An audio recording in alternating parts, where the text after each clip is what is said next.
Welcome back, everybody, back to another exciting show, the About That Wallet podcast. For those of you who are new and just found me, I want to say thank you and welcome.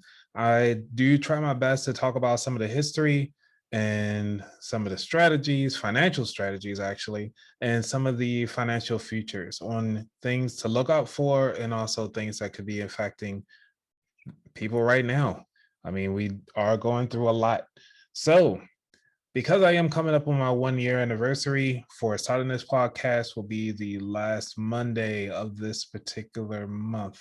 I would say June 29th is the anniversary podcast. So look out for some of that advertisement coming out.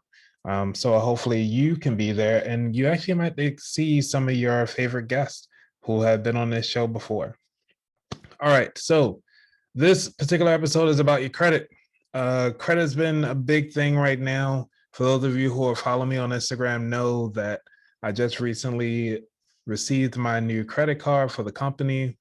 Hooray for me, which is pretty cool because one of the things with that is that I plan to use the card and actually teach you all on how I use it and to use some of the points to actually get more merchandise here. And for you, as a listener, and also as a viewer, for those of you who are watching on YouTube, to see how I actually utilize the points. And maybe that's something that you can actually replicate on your own. All right. So you always ask yourself, well, what is credit? Credit is the ability to borrow money or access goods and services to understand that you will eventually pay later. So the credit history is summarized up in a few files that is considered your credit records and compiled by the three independent credit bureaus, Experian, TransUnion, and Equifax.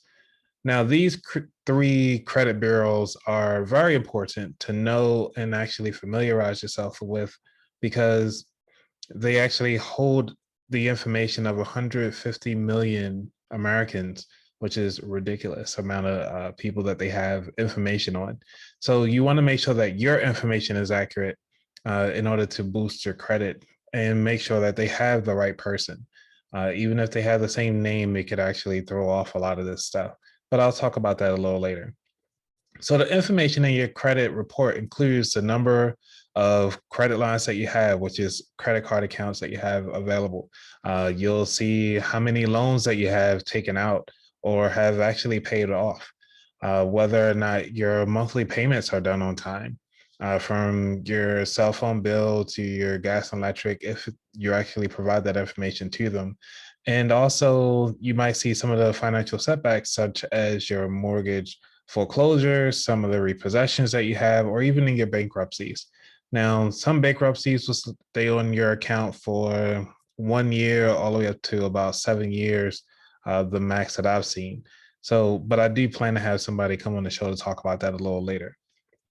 Anyway, you might ask yourself, well, okay, well, thanks for explaining what a credit is and what is included in a credit, but what is the actual credit score? So the credit score is really based on a FICO score, which range from 300 to 850. And the medium range is about 669. It's considered to be about fair or bad, depending on which FICO score that you're actually using or your bank is using.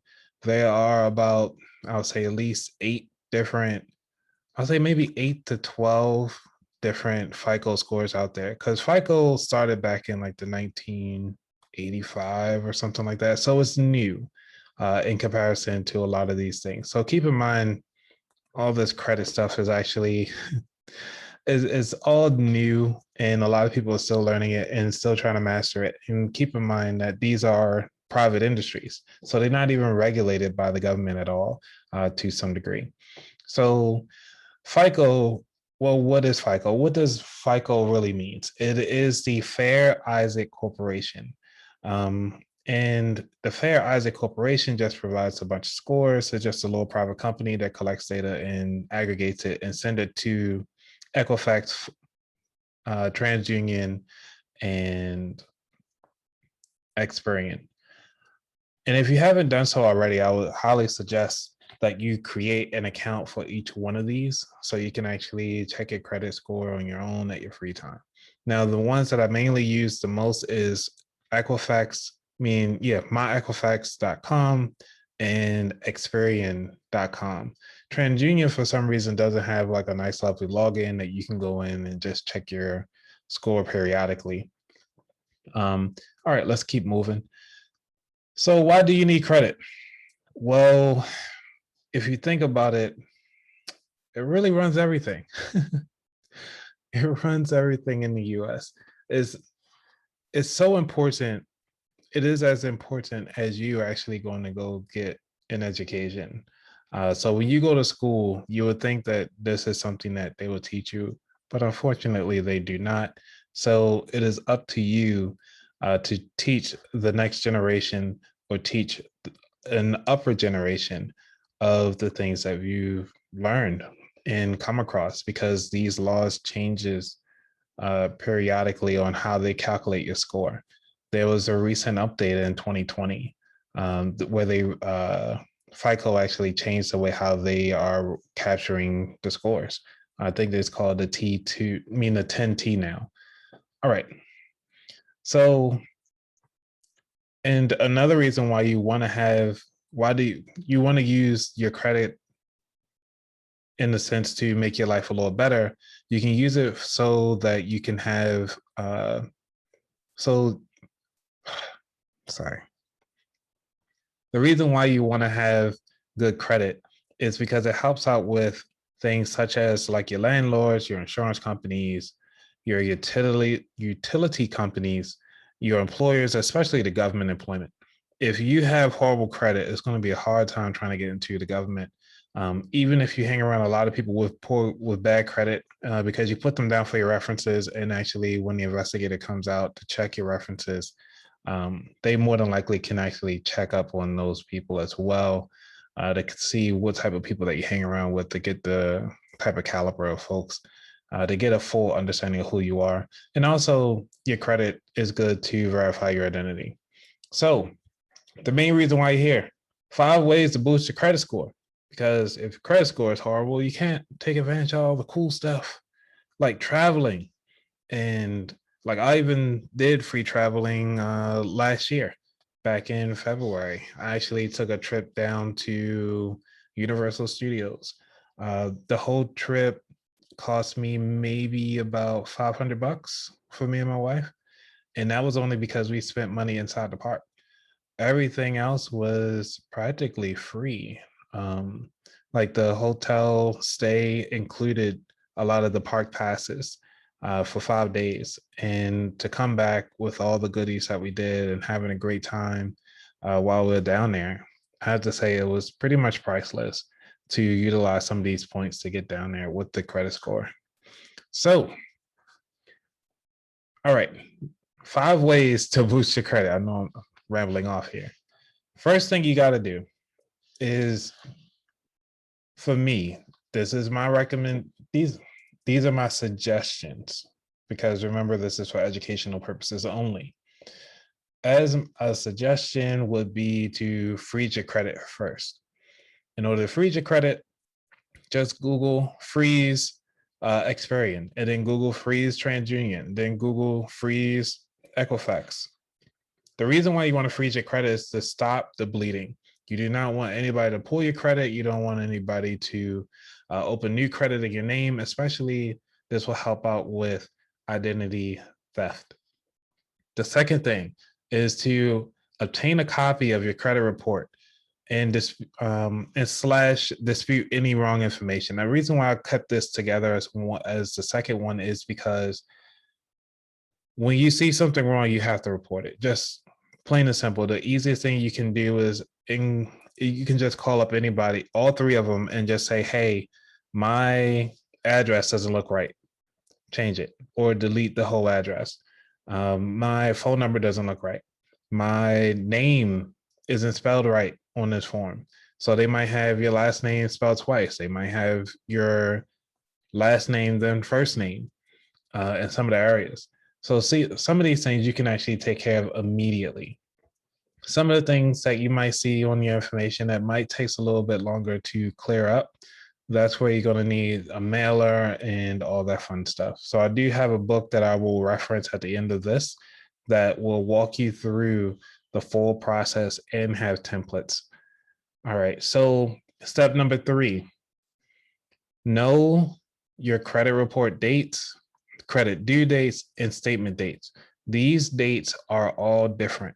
That's the reason why I came up with the simple budget calendar, because on the simple budget calendar, when I was using it back in 2007, 2008, and on up till today, I still use it, is because this allows you to be ahead of when the credit card bureau, the credit card companies or even your lenders report to the credit bureaus.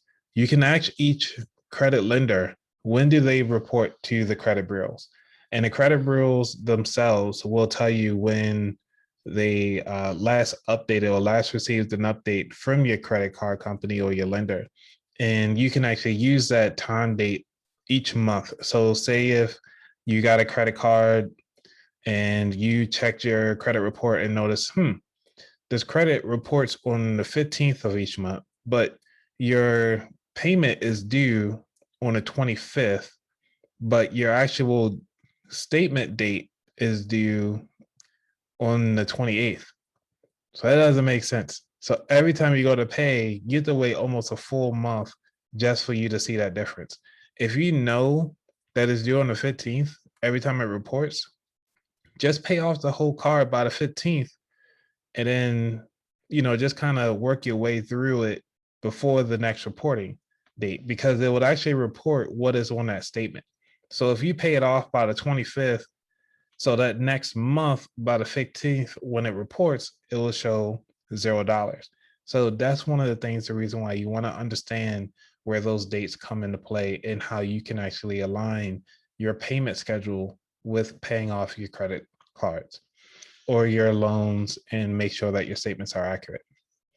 Now, one of the things that you can help to raise your score, which I thought was really cool, this is number 4, is to ask for a higher credit limit from each of your lenders. The reason why you want to ask for this is because it will help with your debt to income ratio.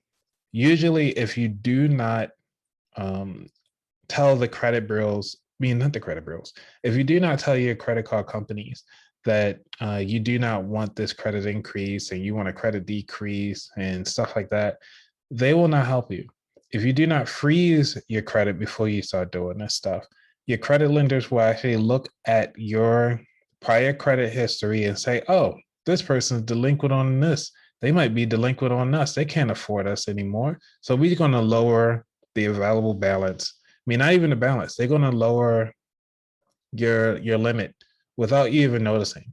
Some of you, if you don't have your credit cards frozen, you'll notice that they'll automatically give you a credit increase because you've been showing good history. So there is a plus or minus to having your credit frozen. But for me, honestly, I think the best thing to do is just freeze it. You can unfreeze it at will. It's free now. It used to be $5 to unfreeze it and freeze it. So every time you were making a transaction, it was $5 to do so. It was more so an incentive to stop people from freezing and unfreezing at will. But now they have it so easy. You can just go in, especially with my Equifax. You can actually go in directly from the login on that page and just say, I want to unfreeze my credit for the day. It takes literally 30 seconds to do that. Experian, you'll need your printout code to unlock that. And the same thing with TransUnion, you'll need to use your code. Do not lose those codes when you go to freeze your credit, because you'll need, it requires a lot to try to get another code from them. All right. The last and final thing to do to kind of help boost your credit score is to become an authorized user for a Visa or MasterCards from people that you love or standing, and also have good standing for over 5 years. So if you're just starting and you're 16, so by the time you turn 18, you're looking like, all right, so I'm about to start my first card. Usually your parents, if they have one credit card that's sitting in the sock drawer, maybe about $2,000 on it, ask to be an authorized user. Do not get the card itself, and just continue about your day for maybe about 3 months. After 3 months, go to apply for your own credit card. Once you apply for your own credit card, it already looks like, this person already have about 5 to 6 years of credit history already. Let me go on and use it. So let's give this person some extra money. And usually they'll either match or exceed the amount that you're already an authorized user for, because it looks as though you already have 5 years of history already under your belt. These are the things that I wasn't taught when I was younger, because those have been helpful if my mom actually had put me as an authorized user on one of her credit cards and just didn't give me the credit card. Just kind of like one of those hidden things as a gift for one of my birthdays or something like that. That would have been great. But, life happens. You learn a little bit as you get older. And that's the whole purpose why we're having this discussion now. Another thing that you can do, not just become an authorized user, but also look into getting one of those secure cards. I know this is kind of like a bonus, but getting a secure card, if you want to do this by yourself, which is the same way I did, I got a secure credit card from my personal bank, and actually it was a credit union. Yeah. So I got a secure card from a credit union. I think I only had like $300 to my name at the time. And I was like, sure, I'm gonna put the $300 for this credit card. They shipped me a secure card. I used the secure card, paid it off for about 6 months. I think within 3 months, no, yeah, I let it stay the whole 6 months. So at the end of the 6 months, I went on and applied for my first credit card to try to start my credit card history back up again. Because before I had closed all my credit cards out, I say at least 7 or 8 credit cards in my name. And I closed out all of them. So my credit score dropped down to 234, 35. And because it dropped down so low, nobody was willing to give me any money. So by me taking that time to understand, all right, well, I need to get back on my feet, I called the bank and actually asked them, so what is the best way? And they suggested me doing a secure card. So this is the bonus piece that I want to add to the 5 ways to boost your credit score. Or even if you actually want to start your credit score over again, because you have been so horrible in the past. Now, I did not talk about getting things in order and actually paying on time, and stuff like that, because prioritizing your bills is very important. I'll talk about that all the time. But this right here is strictly about boosting your credit. So the obvious thing is to pay your bills on time, lock down as much as you can, and just hash it out, because this stuff is important. I do have a person coming on to the show. I will say at least maybe in July, the episode will drop, because I have a lot of information to share with you all coming soon. But I at least want to give you all a heads up. So with that, and going into the future, one of the reasons why I want to talk about the future of credit, because I really think this is going to be important. I think that a lot of people are going to start teaching this stuff either in school or actually have these communications and conversations at home and at the dinner table. Mainly because we did not have these conversations when we were younger. Money and credit cards should be like hand and fist, and this is the way to go. Because when you think about it, you were taught how to use the stove. The stove is hot, it's risky. And we all learn how to use the stove now to actually cook good food that we actually are eating, and we are alive now. But when it comes to credit, it seems like, oh, it's super risky. Stay away from credit cards. I always say stay away from credit cards. But if taught right, everybody can actually flourish from this. And you can always dispute or you can always negotiate your credit score. You can always negotiate your credit limits. You can negotiate even your points for your credit card. And when you think about your credit and your credit cards and using this for all these points and fun stuff like that, having your credit cards, even when you pass away, the main thing that you can do is to prepare yourself. So a lot of the credit card companies will forfeit your credit points that you've accumulated, your frequent flyer miles, all that stuff will actually go away when you pass away. Now, the way to get around that, here's another strategies, is to set up in your will that your points and loyalty points is actually transferred to next of kin. You can also pass on the passwords to get inside those credit cards so that the next in kin or the estate person, whoever, the head of the estate is able to log into that account and actually transfer the points to the respective parties. If the head of state is the actual person that you leave in your will to in the first place, they can actually use it and log it in and use all of those points for themselves. You just have to write this all in the will. But also keep in mind that everything that you've done to this point to kind of get your credit card looking pristine, you got your points for your family, because you can cash these in for not for millions, but they are worth thousands of dollars.